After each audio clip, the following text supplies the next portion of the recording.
네, 어제 진행된 윤 대통령 탄핵 심판 7차 변론에서 나온 주요 발언과 법리적인 쟁점들 짚어보겠습니다.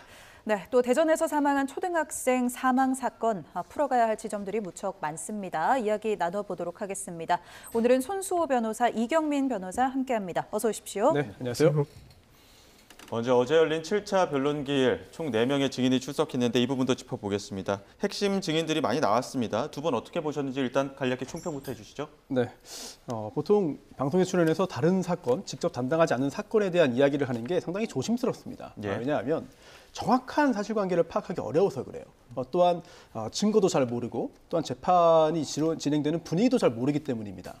그런데 지금 현재에서 진행되는 이 절차는 상당히 특이합니다. 왜냐하면 영상으로 다 모든 것을 볼 수 있거든요. 게다가 증거가 어떤 것인지도 확인할 수가 있어요. 이런 측면에서 그동안 어떠한 흐름으로 절차가 진행되었고 또한 지난번에 있었던 7차 변론기일에 있었던 여러 가지 증언들의 어떤 의미까지도 파악을 할 수가 있기 때문에 그런 측면에서는 많은 시청자분들께서도 여러 가지 생각들을 할 수 있는 그런 단계가 아닌가 생각됩니다. 예, 어떻게 보셨습니까? 일단은 이제 윤 대통령 측 입장에서 이제 유리하다고 생각되는 증인을 불렀고 그게 이제 대표적으로 이상민 전 행안부 장관인데 일단 그 나왔던 진술 내용들 중에는 어쨌든 증언 거부권을 행사할 것이라는 예상을 뒤엎고 이제 증언을 했거든요. 그래서 그런 내용들을 비춰봤을 때는 일단 대부분은 윤 대통령 측에 힘을 실어주는 발언은 맞았었다. 하지만 이제 언론사의 단전 단수를 지시를 했는지 여부에 대해서는 좀 앞으로 좀 이런 부분들에 대해서 이제 쪽지에 대한 이야기도 나왔기 때문에 좀 더 이제 그런 부분들은 나중에 수사기관에서도 나중에 문제가 될 수 있는 부분이어가지고 좀 그런 부분들은 한번 이제 헌재에서 좀 유심히 지켜볼 것 같고요. 나머지 이제 부정선거 의혹 관련해서 어쨌든 비상계엄 선포를 주장했을 때 정당성 여부 측면에서는 이제 부정선거의 의혹이 있다라고 이제 계속해서 주장을 해왔는데, 근데 그런 부분들에 있어서도 일단 어제 선관위 시스템에 대한 취약성에 대해서는 이야기가 나왔지만 또 그렇다고 해서 이제 부정선거가 있었다라고 이제 확인될 만한 또 그런 직접적인 또 증거가 나올 만한 그런 증언들은 없었기 때문에 좀 이런 부분들에 있어서는 완전히 또 윤 대통령 측에 유리한 증언으로 보기는 좀 어렵다. 이렇게 이제 해석을 할 수 있을 것 같습니다. 예. 네, 이렇게 다양한 쟁점들 총평 주셨습니다. 어제 7차 변론기일에서 나온 주요 장면 중심으로 저희가 화면도 보면서 이야기 이어가 보겠습니다. 먼저 국회 측 증인으로 출석한 김용빈 중앙선관위 사무총장과 윤 대통령 대리인으로 출석한 황교안 전 국무총리의 공방이 눈길을 끌었죠. 영상 함께 보고 오시죠. 사무총장께서는 한 번도 줘보는 적이 없는 빳빳한 투표지가 재검표나 또는 개표 현장에서 나오는 것이 가능하다고 생각하십니까? 이건 역시 똑같이 21대 그 국선의 선거 소송에서 다뤄졌던 주제고요. 거기서 대법원이 그 검증한 결과 그것은 정상적인 투표지다라고 결론을 내린 것으로 알고 있습니다. 화면 보시기에는 따로따로 나와 있으니까 이제 공방을 주고받는 것 같지만 지금 이렇게 옆에 바로 앉아갖고 이야기를 나눴었거든요. 그러면서 나왔던 얘기들이 이렇게 하나씩 짚어가면서 주장과 반론을 이어갔었는데 어떻게 좀 바라보셨습니까? 네, 좌석 배치상처럼 상황이 됐죠. 네, 그 전에는 저 자리에 이제 신뢰관계인인 증인의 신뢰관계인이 출석을 해서 이제 재판에 나와서 앉아있던 경우도 있었는데 어제는 피청구인 대리인 중에 한 명으로 새롭게 추가된 황교안 전 총리가 자리에 함께 했습니다. 그러다 보니 영상을 보더라도 뭔가 좀 이제 옆에 앉아서 정면을 바라보면서 이제 공방을 주고받는 장면. 들이 굉장히 좀 인상이 깊었고 또 내용을 보면은요 황교안 전 총리가 이제 질문을 하기 전에 했던 언급이 좀 눈길을 끌었어요. 네. 왜냐하면 피청구인 대통령의 요청 또는 부탁을 언급했습니다. 그러면서 특별히 마지막 부분에 시간을 얻어서 기회를 얻어서 이런 부정선거 의혹 관련된 질문들을 했는데 그렇다면은 대통령도 역시 그동안 드러난 것과 마찬가지로 이 부정선거 의혹에 대해서 상당한 큰 관심을 가지고 있고 또한 그에 따라서 이번 비상계엄 선포에도 영향을 받았을 것이다라는 부분들을 알 수 있을 것이고요. 또한 어제의 어떤 질문과 답변, 증언의 그 내용을 보더라도 황교안 전 총리는 이제 관련 법령의 내용을 이제 언급하면서 다 준수되었냐. 라는 취지에서 질문을 한 반면 또 김용빈 사무총장은 그에 대한 직접적인 언급을 약간 회피하면서도 결과적으로 대법원에서 사법부에서 문제가 없다고 최종적으로 판단하지 않았느냐. 그렇다면 설령 법령의 내용을 완벽하게 준수한 부분이 부족하다 하더라도 법적으로는 문제가 없는 거 아니냐라는 답을 내놓으면서 계속해서 팽팽하게 맞섰습니다. 뭐 일단은 뭐 여러 주장을 했는데 뭐 투표지 선거 그때 당시 이제 종이가 뭐 접힌 적이 없는 종이였다. 뭐 이런 네. 내용들에 대해서도 이야기를 했었고, 근데 그 부분에 대해서는 이제 어쨌든 김용민 상무총장이 말을 하기를 대법원에서 정상적인 투표지라고 결론을 냈었던 부분이다. 뭐 이야기를 했었고요. 그리고 투표 관리관이 개인 도장을 날인을 하는 부분에 있어서는 뭐 행정 절차인데 그게 뭐 인쇄가 돼서 이제 그렇게 날인이 된 걸로 이제 진행이 되고 있다. 그렇기 때문에 문제가 없다라는 입장이었고, 그리고 사전 투표에서 왜 또 CCTV를 또 가렸느냐라는 예. 부분에 대해서는 뭐 기표 행위의 그런 내용들이 이제 드러날 수 있는 부분이어서 이제 그런 녹화의 위험성 때문에 이제 그런 것을 이제 진행을 하지 않았다 이렇게 이야기를 하고 있어가지고 전반적인 취지는 어쨌든 뭐 부정선거 그러니까 선거 무효 소송에서 나왔었던 그런 쟁점들에 대해서 다시 한번 이야기를 하는 내용들이었고, 그런 부분들에 대해서는 결국 이제 대법원에서까지도 이제 결론이 났던 부분이라서 성관이 사무총장 같은 경우에는 그 판결에서 이제 다 드러났다시피 이 부분에 대해서는 문제가 없고 정말 문제 제기를 한다면 이 판결에 대해서 인정을 하지 않는 것이냐 이렇게 반문할 정도였거든요. 그래서 결과적으로는 뭐 내용들이 이제 의혹 제기는 있었지만 거기에 대해서도 또 뚜렷하게 뭔가 또 의심을 하고 뭐 이상하다라고 볼 법한 그런 내용들은 드러나지는 않았어가지고 이게 부정선거 의혹에 힘을 실는 그런 내용들이라고 보기에는 조금 부족한 것 같습니다. 예. 네, 알겠습니다. 이렇게 의혹을 제기하는 쪽과 또 대법원의 검증 결과도 언급을 하면서 또 해명까지 했는데 법리적인 측면에서 봤을 때는 어느 쪽이 조금 더 법리적으로 타당성이 있다 이렇게 볼 수 있을까요? 언제가 면밀하게 분석을 해서 판단을 하겠습니다만 어제의 질문과 답변, 증언 내용만 놓고 보면 사실 황교안 전 총리를 비롯한 이제 피청구인 대리인들의 어떤 여러 가지 입장이 그렇게 증명되었다고 보기는 힘들 것 같아요. 네. 따라서 여전히 의혹은 제기할 수 있고 또한 많은 분들이 의문을 가지고 있는 건 사실입니다만 법정에서 인정받기는 어려운 단계가 아니겠느냐라는 예. 생각이 들고요. 또 하나 중요한 거는 어제 상당한 시간을 들여서 이 부정선거 의혹 관련된 증인신문이 있었습니다만 더 중요한 것은 그래서 어제의 증인신문을 한 이유는 대통령에 대한 파면이 정당하냐 여부를 가리기 위한 것입니다. 또 그 중에서 작은 부분이었어요. 일부분이었어요. 그렇다면 가장 중요한 것은 전시 사변 또는 이에 준하는 국가 비상사태가 존재하여야만 대통령의 비상계엄 선포가 정당화될 수 있습니다. 그런데 설령 부정선거가 존재했다고 가정하더라도 저는 뭐 믿지 않습니다만 또는 부정선거에 대한 의혹을 제기할 만한 충분한 의심할 만한 사정이 존재한다고 가정하더라도 이거를 전시 사변 또는 이에 준하는 국가 비상사태로 보기는 힘들 거예요. 그렇다면은 어제 부정선거 여부를 가려서 그에 따라서 대통령이 계속해서 직무를 수행할 수 있느냐 아니면은 파면되느냐 여부에 직접 영향을 주는 것은 아니다. 예. 그 외에 부차적인 부분이었다고 보는 것이 맞겠습니다. 어제가 네. 윤 대통령 측이 그 증인 신청했던 백종욱 전 국정원 3차장도 출석했는데 어떤 선관위 시스템의 부실은 인정하면서도 이걸 또 부정선거랑 연관짓기는 조금 애매하다 이런 얘기도 했거든요. 이 부분에 대해서는 어떻게 바라보십니까? 그렇죠. 2023년에 이제 어쨌든 국정원에서 이런 선관위 시스템에 대해서 이제 검토를 해봤는데 그 부분에 있어가지고 어쨌든 이 관리 시스템이 부실한 부분이 있는 거 맞다. 취약한 부분이 있는 것은 맞다. 근데 그렇지만 그때 당시 이렇게 검증을 했던 것도 이게 뭐 부정선거의 의혹이 있기 때문에 검증을 했었던 부분은 아니거든요. 이런 부분들을 봤을 때는 그때 당시에 이 시스템이 취약한 부분이 있기는 했었지만 그렇다고 하더라도 부정선거의 의혹을 뒷받침하는 그런 뭐 객관적인 자료라든지 이런 것들이 발견되지는 않았었기 때문에 예. 그래서 백종욱 전 차장 입장에서도 어떻게 보면은 이제 윤 대통령 측에서 이제 부정선거 의혹을 조금이라도 입증을 하고 힘을 실어줄 만한 증인이라고 불렀지만 예. 그에 이를 정도의 힘을 실어주는 증언은 없었다. 그래서 이제 그냥 선관위 시스템의 취약성은 이야기는 했지만 그게 바로 부정선거 의혹으로 직결되는 것은 아니다. 이렇게 좀 해석을 할 수 있을 것 같습니다. 예. 네, 이렇게 핵심 증언이라고 보기에는 좀 부족한 증언들 나왔다고 저희가 정리 좀 해보겠습니다. 또 사실 어제 심판에서 가장 먼저 증언대에 섰던 사람이 이상민 전 행안부 장관인데요. 이상민 전 행안부 장관의 발언들도 큰 주목을 받았습니다. 일단 비상계엄 직전 열린 국무회의가 실질적인 국무회의였다는 취지의 증언을 거듭 강조했는데요. 녹취 함께 보시죠. 그렇게 하는데 일단 안건 자체는 그 자리에 있는 사람들이 다 알고 있는 상황이었고요. 그다음에 아까 말씀드린 바와 같이 국무위원들은 다 국무회의를 한다고 생각을 했습니다. 예. 오히려 저는 그런 해제 국무회의보다는 선포를 위한 국무회의가 훨씬 실질이 있었다고 생각을 합니다. 발표가 이루어지는 것도 사실은 그 자리에 회의에 있는 국무위원들은 사실 몰랐습니다. 지금 회의를 마칩니다라는 선언이 없는 상태에서 잠시 들어오셨다가 나가셨습니다.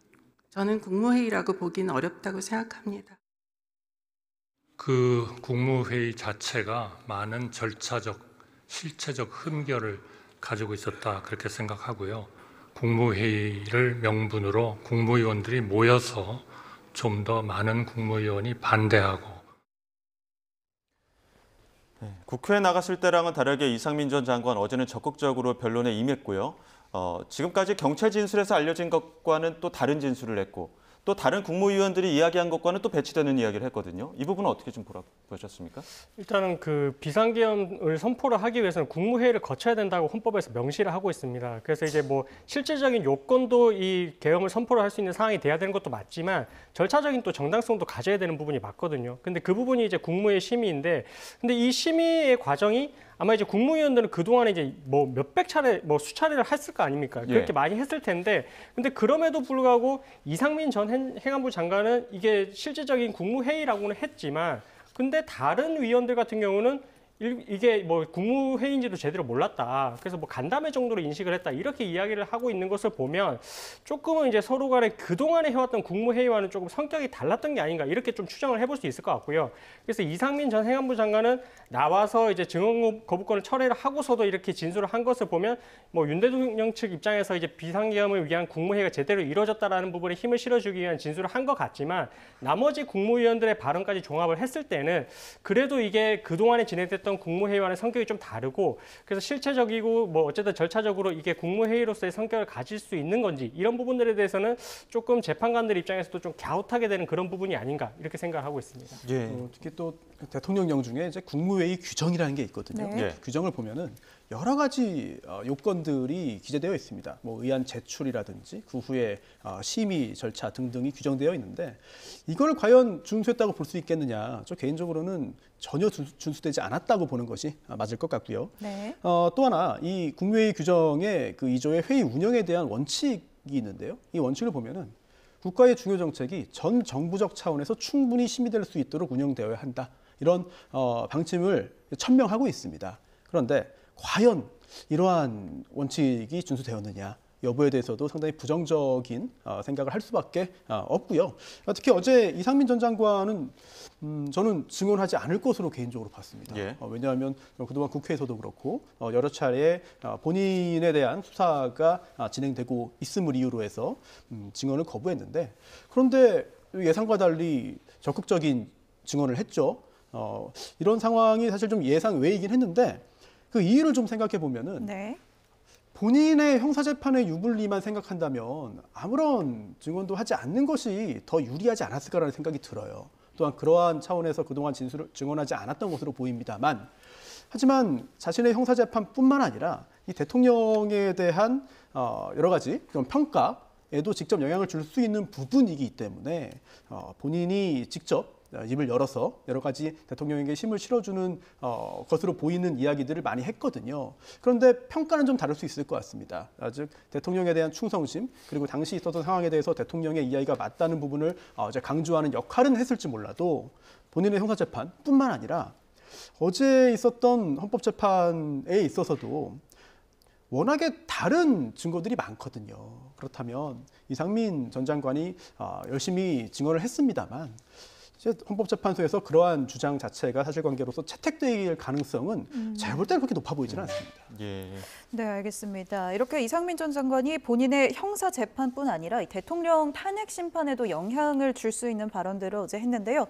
그중에서도 가장 주목받았던 지점이 바로 이 쪽지 이야기, 또 단전 단수 이야기인 것 같습니다. 일부 언론사들에 대한 단수를 지시했다는 의혹에 대해서 뭐 대통령에게는 지시받은 게 없고 자신도 지시한 적이 없고 행안부 장관은 그런 지시를 내릴 권한도 없다 이렇게 강조를 했습니다만 또 종이 쪽지를 멀리서 보기는 했다 이런 취지의 이야기를 했습니다. 상당히 좀 애매모호한 것 같은데 이거 어떻게 해석하면 좋을까요? 그렇죠. 이 발언을 들었던 뭐 다른 국민들도 이게 좀 말을 계속해서 이제 왔다 갔다 하는 것 같다. 뭔가를 피해 가려고 하는 것 같다. 이런 느낌을 많이 받으실 것 같은데 일단 내용을 봤을 때도 이제 언론사에 대한 단전 단수 지시는 이 포고령의 위헌성과도 관련이 있거든요. 포고령 사무에서 언론사를 통제한다는 내용이 있었고 정말로 언론사의 단전단수를 지시를 했다라고 하면은 그 포고령이 진짜 집행력이 있어가지고 그렇게 실행을 하려고 했다. 그럼 이 의미는 결국 윤 대통령 입장에서는 이 계엄을 국민들에게 알리기 위한 경고성 차원이라고 했다고 했었는데 그 내용을 완전히 뒤집는 어떻게 보면 진짜 집행을 하려고 했다는 그런 부분들을 직결이 되는 부분이라서 계속해서 이 부분에 대해서는 지시가 없었다. 그러니까 대통령으로부터도 지시를 받았고 지시를 받지 않았고 지시를 하지도 않았다. 이렇게 이야기를 했는데 근데 이 부분에 대해서 반대되는 내용이 이 소방청장이 나와서 국회에서 이제 증언을 했던 부분이 있거든요. 그때 진술을 했을 때는 어쨌든 본인이 이제 이상민 전 장관으로부터 이런 부분들에 대해서 경찰청장으로부터 협조가 오면 그렇게 이제 뭐 이행을 하는 쪽으로 그렇게 이제 받아들이고 이해를 했었기 때문에 그게 만약에 정말로 이상민 전 장관의 그 이야기에 따라서 정말 그렇게 하지 않았다라고 하면은 이 소방청장이 나와서 거짓 진술을 하게 되는 것인데 그러면 이 소방청장이 이렇게 거짓 진술을 할 개연성이 있느냐 뭐 이런 부분들을 따져서 판단을 해야 되거든요. 그렇게 따졌을 때에는 아무래도 좀 이상민 전 장관의 이런 발언이 좀 신빙성은 그렇게 높지는 않아 보인다 해석할 수 있을 것 같습니다. 주요 핵심 인물 중에 이상민 전 장관도 있지만 신원식 국가안보실장도 있습니다. 특히나 지난 총선을 전후로 안과 회동에 관련해서 이야기들이 있었습니다. 그러니까 그 자리에서 윤석열 대통령이 비상한 조치를 언급했다라는 부분을 좀 확인하려고 한 것 같은데 이게 중요한 대목이 있습니까? 그렇습니다. 사실 신원식 국가안보실장의 경우에는 그 전직 국방장관이거든요. 그런데 지금 현재는 국방장관에서 물러난 상태입니다. 물론 담당하는 임무가 다르고 당시에 어떠한 여러 가지 이야기들이 있었는지 직접적으로 다 증언을 했습니다만 권력 핵심에서 약간 좀 밀려난 거 아니냐 이런 풍문들이 당시에도 있었습니다. 그런데 당시 그 과정들을 직접 증언을 함으로써 조금 확인된 것이 아닌가라는 생각이 들고요. 또 하나 중요한 것은 이제 경고성 계엄이냐 그렇지 않냐 이 부분을 좀 따져봐야 돼요. 그래서 만약에 즉흥적으로 한 것이 아니고 이미 한참 전부터 이러한 비상계엄 선포에 대해서 논의를 했고 또한 필요성과 그 효과 등등에 대해서 내부적으로 검토를 한 후에 준비 작업을 거쳐서 12월 3일에 이 비상계엄을 선포했다면 사실 이 부분은 경고성 계엄이라는 주장과는 좀 배치되는 측면이 있습니다. 그렇기 때문에 이미 3월과 4월 사이에 윤 대통령으로부터 직접 비상한 조치 언급을 들었다는 신원식 국가안보실장의 증언은 굉장히 중요한 부분으로 보이고요. 다만 이것도 한 단계 좀 더 위에 있는 부분을 생각할 필요는 있어요. 왜냐하면 정말 경고성 계엄이다 하더라도 그럼 이거는 형사재판에서는 판단이 달라질 여지가 있겠습니다만 적어도 대통령에 대한 파면 여부를 가림에 있어서는 오히려 더 불리할 수 있습니다. 왜냐하면 헌법과 법률이 정하고 있는 비상계엄 선포 요건을 충족한 상태에서 정말 그러한 절차에 따라서 비상계엄을 선포했다면 이거는 문제가 없습니다. 하지만 요건도 충족되지 않은 상태에서 절차도 준수하지 않고 비상계엄을 선포했다면 이거 문제가 되는데요. 경고성 계엄이라고 하는 것은 그 자체가 비상계엄 선포 요건을 충족하지 않음을 알고 있으면서도 비상계엄 선포했다는 의미입니다. 그렇다면 그 이면에 부정선거 의혹에 대한 규명이라든지 그런 야당의 횡포에 대한 경고라든지 이런 대통령 본인이 생각하던 여러 가지 정당한 사유가 존재한다 하더라도 이거는 헌법과 법률에 대한 중대한 위반이라고밖에 볼 수 없어요. 그렇다면 이 경고성 계엄 여부를 따지는 것과 별개로 이미 뭐 파면 요건을 충족한 것이 아니냐 이런 생각을 할 수가 있겠고요. 하지만 구체적으로 결정문을 남겨야 되기 때문에 이런 경고성 계엄 여부까지도 다 확인을 하는 작업으로 보입니다. 네, 이 같은 비상계엄 선포의 배경을 윤 대통령이 직접 이야기하기도 했는데요. 그 과정에서 이 국회 시정연설 당시에 좀 외면받은 뭐 그런 일화를 언급했습니다. 윤 대통령 목소리 듣고 오겠습니다. 제가 국회 예산안 기조연설을 하러 가면 아무리 미워도 그래도 얘기 듣고 박수 한번 쳐주는 것이 대화와 타협의 기본인데 제가 취임하고 갔더니 아예 로텐더홀에서 대통령 퇴진 이 시위를 하면서 의사당에 들어오지도 않아서 여당 의원만 놓고 반쪽짜리 제가 예산안 기조연설을 했고요. 저에게 심지어는 빨리 사퇴하세요. 이런 의원들도 많았습니다. 이 자리에서 국회 측이 왜 타협하지 않았느냐 이런 얘기를 하니까 윤석열 대통령 측에서는 윤석열 대통령이 직접 박수 한번 받지도 못했고 외면받았다 이런 얘기를 한 거거든요. 이런 부분에 대해서는 좀 어떻게 들으셨습니까? 그러니까 뭐 이 예전부터 이제 계엄을 선포를 했을 때 야당이 뭐 이런 부분들에 대해서 줄타넥을 해왔고 그리고 이제 예산안을 삭감을 해왔고 그 취지가 결국 이제 협조를 하지 않았다. 국정 운영에 있어서 협조를 하지 않았기 때문에 본인이 이렇게 판단을 했다라고 했는데 어떻게 보면 어제는 이제 그런 부분들에 대해서 조금 이제 본인이 기존에 가지고 있던 그런 생각들이 좀 여실히 좀 드러난 진술이 아닌가 이렇게 생각이 되거든요. 그래서 정말로 본인이 이제 그런 부분들에 대해서 뭐 야당의 협조가 없었고 이런 부분들에 대해서 대화가 잘 이루어지지 않았기 때문에 이런 개헌까지 나아갔다라고 하는데 설령 그렇다고 하더라도 이 이외에 다른 방법을 남겨두고 과연 개헌을 선택을 해서 이렇게 해야 되는 그런 과정으로 가야 됐을까? 이런 부분들에 대해서는 계속해서 좀 의문이 있는 부분이고 뭐 어제는 어떻게 보면 윤 대통령 입장에서는 노골적으로 본인이 가지고 있었던 그동안의 생각을 좀 단편적으로나마 진술을 한 게 아닌가 이렇게 보여집니다. 예. 뭐 여야 갈등 네. 상황은 존재했죠. 네, 그리고 또 누가 먼저 잘못했냐에 대해서도 여러 입장이 존재할 수 있습니다. 야당이 일단 국정에 협조를 해야지 협조하지 않았기 때문에 여러 갈등이 생긴 거 아니냐라는 입장도 있고요. 또 반대로 대통령이 먼저 야당에게 손을 내밀어야지 왜 독단적으로 하느냐라는 지적도 충분히 가능합니다. 그런데 이거는 정치적인 영역에서의 판단인 것 같아요. 그런데 물론 헌법재판의 특성은 있습니다만 헌법재판도 재판이거든요. 그렇다면은 대통령이 어제 한 이야기, 야당에 대한 여러 가지 지적 또는 불만 사항의 토론은 사실 핵심에는 영향을 줄 수 없다고 봐요. 반면 오히려 정치적인 부분이라든지 기타 부분에 있어서는 여러 가지 좀 기능을 할지는 몰라도 이제 어제 장면을 직접 본 많은 국민들은 약간 좀 의아하다, 약간 좀 뜬금없다 이런 생각을 했을 수도 있습니다. 왜냐하면 재판 과정에서는 정말 파면 사유가 존재하는지 파면 여부가 정당한지 여부를 따지기 위한 이야기들을 좀 집중적으로 밀도 높게 해야 되는데 윤 대통령이 어렵게 발언 기회를 잡아서 이야기를 할 때마다 재판의 핵심과는 좀 비껴있는 이야기들을 하는 측면이 있습니다. 물론 이게 최종적으로 긍정적이냐 부정적이냐 여부는 결과가 나와봐야 알겠습니다만 다소 이제 대리인들과 제 변호사의 어떤 증인 신문 후에 이어졌을 때 약간 좀 동떨어진 듯한 그런 느낌이 있어서 여기에 대한 여러 가지 평가들도 법적 평가, 정치적 평가, 사회적 평가가 다를 수 있어 보입니다. 예. 자, 그리고 어제 헌재가 한덕수 국무총리 비롯해서 이경민 국군 방첩사령관 권한대행 증인으로 불러달라는 윤석열 대통령 측 신청 기각했는데 그러다 보니까 이제 8차 변론으로 끝날 것이냐, 추가 길이 또 잡힐 것이냐 이런 부분에 대해서는 아직까지도 관심을 모으고 있거든요. 어떻게 좀 될 거라고 보십니까? 일단은 헌재에서 이제 그 기각을 한 이유는 이게 이 내용들이 어떻게 보면 이 증인들까지 불러서 이제 들어볼 필요성까지는 없다.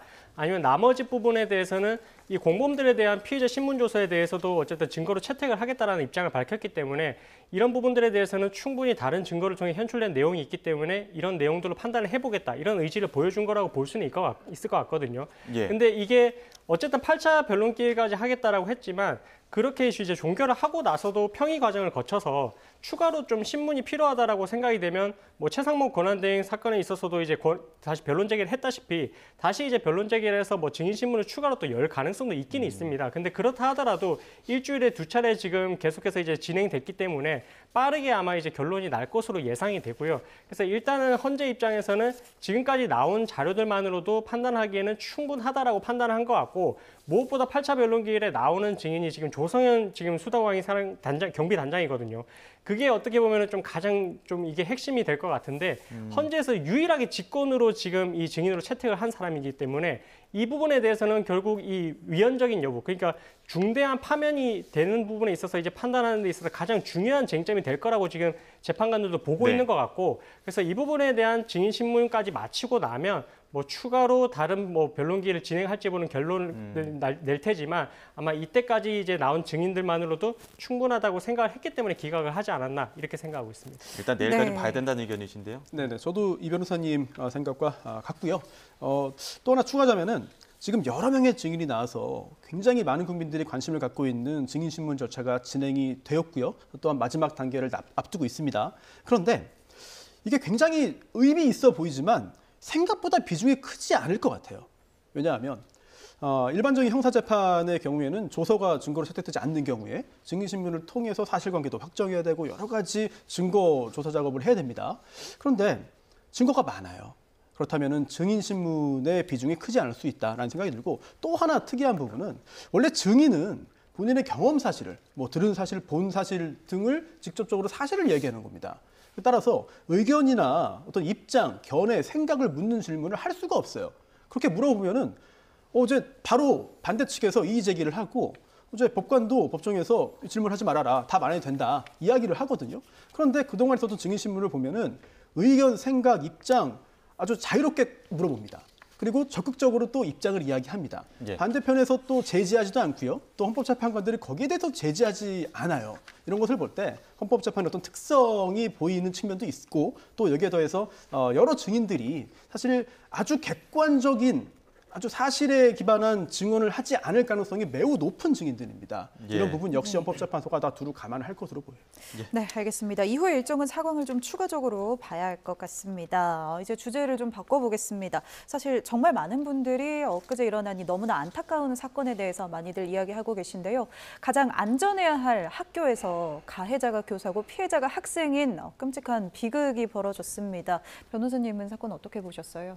네, 정말로 이게 좀 어떻게 보면은 학생하고 지금 선생님하고의 관계에서 이렇게 발생한 사건인데 결국 이제 우리가 가장 어떻게 보면 보호받아야 할 그런 장소에서 이런 일이 벌어지다 보니까 이게 과연 이런 일이 발생을 할 수가 있나? 이렇게도 이제 의문을 많이 가진 것 같고요. 그리고 무엇보다 당시 이제 피해가 발생을 했던 게 이 돌봄교실하고 이제 시청각실하고 거리가 이제 불과 20m밖에 안 된다라고 하고 있거든요. 예. 근데 그랬었다라고 하면은 조금 그런 피해가 발생했을 때 빠르게 조금 더 대처를 했으면 조금 더 이제 피해를 막지 않았을 수 있지 않았을까 좀 이런 생각도 좀 들어가지고 더욱더 좀 안타까운 사건인 것 같습니다. 예, 지금 유족들 의견에 따르면 지금 직접 가르치던 또 교사도 아닌 것 같더라고요. 네네 그렇습니다. 수업 담임을 맡지도 않았고 또 예. 여러 가지 문제가 제기된 후에는 직접적으로 수업도 좀 많이 제한이 됐던 것 같습니다. 그런 상황에서 이런 일이 벌어지니까 당연히 많은 국민들이 놀랐고 또한 직접적으로 피해를 당한 유족들 입장에서도 너무나 안타까운 생각을 할 수밖에 없고요. 다만 이 사건을 통해서 하나 좀 걱정되는 부분이 있어요. 예. 즉 중요한 어떤 그 학교 내의 사건들을 통해서 우리가 학생과 학부모 뭐 교사, 교원, 교육 당국의 어떤 여러 가지 그 대립 또는 여러 가지 비난 등이 계속해서 이어져 왔습니다. 그래서 특별히 학생이나 학부모가 어떤 잘못을 하면은 그때는 교사, 교원에 대한 옹호 의견이 또 제기되고 또 반대로 교사, 교원이 어떤 잘못을 하면은 또 전체 학생, 학부모에 대한 또 여러 가지 또 입장이 또 달라지기도 하는데 사실 그렇게 보는 것도 뭐 의미가 없진 않겠습니다만 구체적으로 지금 이 사건에서 가해자가 왜 범행을 범했으며 또한 피해자가 피해를 피하지 못하는 이유는 무엇이냐 여기에 대한 정밀한 분석 작업이 우선돼야 할 것 같습니다. 예, 자 사건 당시 상황 조금 보겠습니다. 그 범죄를 저지른 교사가 사전에 범행 도구를 준비한 것으로 파악되는 범행 전 그 행적이 CCTV에 포착이 됐는데요. 그림 보면서 설명을 드리겠습니다. 네, 지금 이 영상에서 차량 보이시죠? 저측 회색 차량이 지금 검은 차량 앞으로 주차를 합니다. 이 차량이 그 가해 교사가 탄 차량인데, 자 점심시간입니다. 네. 지난 10일이고요. 교사가 앞서 오전에 이제 출근을 했다가 오전에 이제 장학사 2명이 학교 현장 점검을 했었고 이런 과정들이 분리조치 의견을 또 학교에 제시를 한 것 같습니다. 그 과정에서 점심시간 1시 한 30분에 교사가 이렇게 지금 차량을 타고 학교 밖으로 나왔습니다. 어딘가로 이동을 하는데 차량을 주차하고 이동하는 모습 보고 계십니다. 외투를 입고 있고요. 걸어가면서 주머니에 손을 넣습니다. 겨울이니까 또 자, 외투를 입고 이렇게 또 이동을 하는데 이동한 뒤에 지금 마트에 들렀다가 이동하는 것 같습니다. 네, 잠시 뒤에는 이렇게 손에 무언가를 들고 있는 모습입니다. 모자이크를 쳤지만 그래도 이 피해자의 손에 들려있는 검은 봉지를 볼 수가 있는 모습인데요. 이렇게 차로 다시 돌아오는 시각은 약 10여 분 지난 오후 1시 36분쯤입니다. 예, 저렇게 검은 봉지에 무언가를 사들고 차량을 다시 탑승하고 학교로 이동을 하는 그런 영상입니다. 저희가 지금 경찰 조사를 통해서도 그렇고 지금 이 1시 29분쯤에 오전에 그 장학사 2명이 학교 현장 점검을 끝낸 이후입니다. 분리조치 의견을 제시를 했고요. 그리고 1시 30분에 이렇게 차량을 탑승하고 범행 도구를 사는 듯한 CCTV 영상을 보여드리고 있습니다. 차량에 내려서 이동하다가 검은 봉지를 들고 다시 한번 차량에 탑승한 모습인데 결국엔 이런 모습들이 이제 계획 범행의 어떤 가능성을 염두에 둘 수 있는 그런 정황들 아닙니까? 그렇습니다. 살인범죄를 저질렀다는 부분은 이미 자백을 했습니다. 그렇다면 중요한 것은 이제 양형 부분으로 넘어갈 텐데요. 뭐 설령 자백을 번복한다 하더라도 살인 사실이 인정되기에는 뭐 분명히 어려움이 없을 것으로 보입니다. 근데 양형을 볼 때 이 계획적인 살인이 도대체 무엇이냐? 우리 법에서 정하고 있는 것들을 살펴볼 필요가 있어요. 특히 양형 기준에 그 여러 가지 양형 인자들을 정의하고 있는데 그 중에 계획적 살인 범행이 무엇인지를 보고 있습니다. 범행 도구의 사전 준비 및 소지, 뭐 사전 공모, 피해자의 유인, 증거인멸의 준비, 도주 계획의 사전 수립 등등을 두면서 여기서 하나 이상에 해당하면은 계획적인 살인 범행으로 보거든요. 그렇다면 지금 도구를 미리 구입했다는 부분 굉장히 중요합니다. 그리고 또 피해자를 책을 준다면서 유인했습니다. 이 부분 역시 계획적인 범행으로 볼 소지가 다분하죠. 물론 저 도구가 범행 도구로 구입한 것은 아니고 스스로에게 좀 해를 끼치기 위한 자해 도구로 구입한 건데 범행에 쓴 것이다 라고 현재 주장은 1차 주장은 나왔습니다만 이 부분은 검증을 해봐야 되는 부분이고 사실이 아닐 수도 있습니다. 그렇다면 범행 도구의 사전 준비 또 피해자의 유인 등등을 볼 때 계획적인 살인 범행으로 인정될 가능성이 대단히 높지 않을까 싶습니다. 네, 유족뿐 아니라 많은 시청자분들도 왜 김하늘 양을 상대로 그런 참혹한 범죄를 저질렀을까 의문을 가지실 텐데요. 경찰 조사에 따르면 또 이 해당 교사가 어떤 아이든 상관이 없었다, 뭐 이런 취지의 진술을 했다고 해요. 그렇습니다. 어떻게 보면은 이제 당시에 범행 자체는 저지를 것을 어느 정도 예상을 한 것 같고 그 상태에서 이제 피해자만 누가 될지 여부를 본인이 이제 선택을 했다 이렇게 이제 볼 수 있는 대목인 것 같은데 그렇기 때문에 이 사람이 만약에 이제 우발적 범행이다 아니면은 본인이 당시에 뭐 정신적으로 문제가 있었기 때문에 심신미약 상태였다 이런 주장을 한다 하더라도 그 부분하고 이제 배치되는 내용들이 이제 계획적으로 뭐 흉기도 준비를 했고 그때 당시에 누구라도 이제 가해 행위를 가할 그런 생각이 있었다라고 이제 하는 진술을 통해서도 이제 좀 그런 부분들은 말이 안 될 것 같고요. 그래서 이런 부분들에 대해서 이제 모든 걸 종합적으로 고려를 했을 때는 일단 왜 범행을 저질렀는지 이런 부분들에 대해서 진상규명이 빨리 이루어져야 될 것 같고 이후에는 재발 방지를 위해서 좀 어떤 또 대책을 마련을 해야 될지 이런 부분들에 대해서 좀 생각할 부분이 많은 사건인 것 같습니다. 네, 지금 화면에서 이 김하늘 양의 모습이 나오고 있는데요. 유족 측이 다시는 제2의 하늘이가 발생하면 안 된다는 생각에 이렇게 김하늘 양 이름과 함께 얼굴을 공개하기로 결정했다는 점 전해드립니다. 네, 유족의 또 김하늘 양의 아버지가 이야기한 부분들이 있습니다. 김하늘 양의 아버지 목소리를 직접 들어보시죠. 초등학교에서 구할 수 없는 시칼로 한일을 해쳤는데 어떻게 그게 계획 살인이 아닐 수가 있습니까? 강력한 처벌은 무조건 필요합니다. 하늘이가 월수목에 학원에 간다고 말씀을 드렸었잖아요. 제가 생각하는 계획적은 하늘이를 타겟으로 했다는 게 아니라 월요일이 아니었다면 화요일날 다른 학생이 타겟이 됐을 거고요. 그게 아니면 수요일날 혼자 남는 저희 애기가 또 타겟이 됐을 거고요.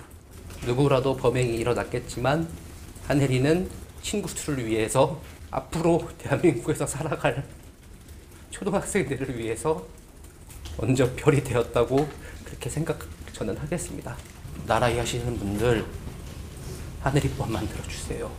우리 하늘이 계속 기억될 수 있고 다시는 우리 아이와 같은 일이 벌어지지 않도록 부탁드리겠습니다.